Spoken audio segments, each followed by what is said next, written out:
In the late autumn of 1974, when I rented that white wooden house on Oak Alley in Louisiana, the real estate agent repeatedly emphasized, "This house needs a little life in it."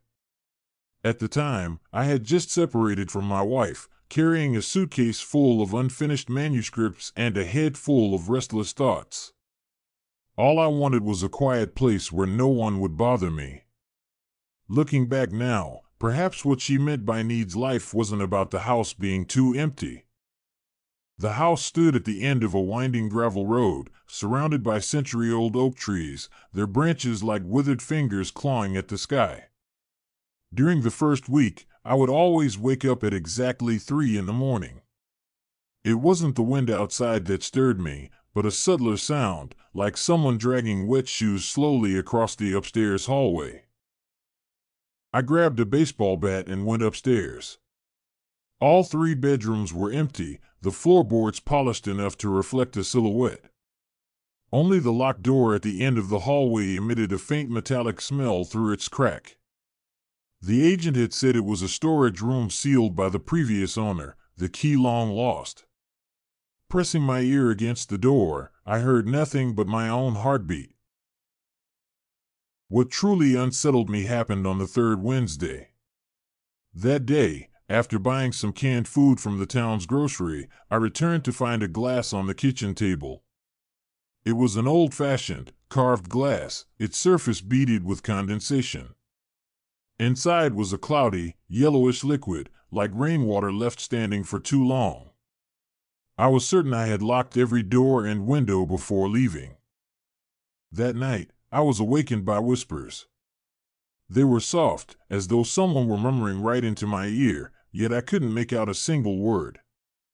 I snapped on the lamp. The room was empty, except for the curtains swelling in the wind, shadows clawing across the wall.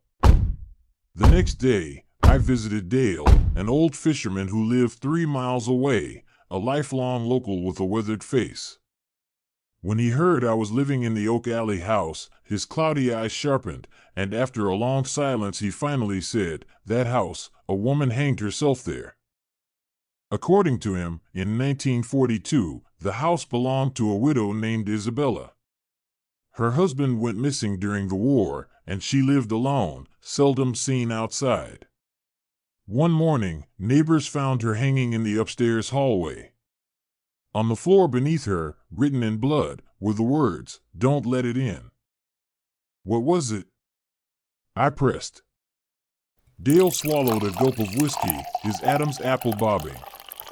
No one knows. But ever since, no one has lasted 3 months in that house. A young couple stayed for a month. They swore they kept seeing a woman in white in their mirrors. An artist moved in, and by the 2nd week he had gone mad, screaming over and over, "The eyes are in the walls." I laughed it off as gossip, though unease gnawed at me. By the time I returned, night had already fallen. The moment I opened the door, a metallic stench hit me. On the upstairs hallway floor, in dark red strokes exactly as Dale had described, were the words, "Don't let it in." I tore through every room upstairs before stopping at that locked door. This time, the crack leaked not only rust but a damp, rotten smell, like decayed water plants. I stepped back and saw fresh claw marks etched into the wood, as if just made. That night, I didn't dare sleep. I sat on the couch, clutching a shotgun. At 3 a.m. the dragging footsteps returned, clearer than ever, stopping at the foot of the stairs. Then came a woman sobbing, broken and jagged, slicing through my nerves like a dull blade. "Who's there?" I shouted. The crying ceased. After a few seconds, a woman in a white nightgown slowly descended. Her hair was dripping wet, clinging to her face, her skin pale as paper. I recognized her instantly, from a photograph I had once found in a box in the attic. Isabella. "Help me." Her voice sounded as though it rose from underwater. "It's coming in." My hands trembled as I raised the shotgun. "Who the hell are you?" She didn't answer. Instead, she lifted her head, revealing eyes without pupils, two gaping voids. "It's in the walls," she whispered, pointing at the living room wall. A twisted smile spread across her face. "It's been watching you." I followed her gaze. The wallpaper was bulging, something writhing beneath. Then it tore open, and an eye, bloodshot and unblinking, peered out. I bolted, stumbling down the stairs, out the door, and into my car. Only when the house was a shrinking ghost in the night did I dare glance back. In an upstairs window, a dark shape flickered past. I never returned. A month later, the house burned to the ground. Firefighters discovered a charred body in the ruins, curled in the upstairs hallway as if protecting something.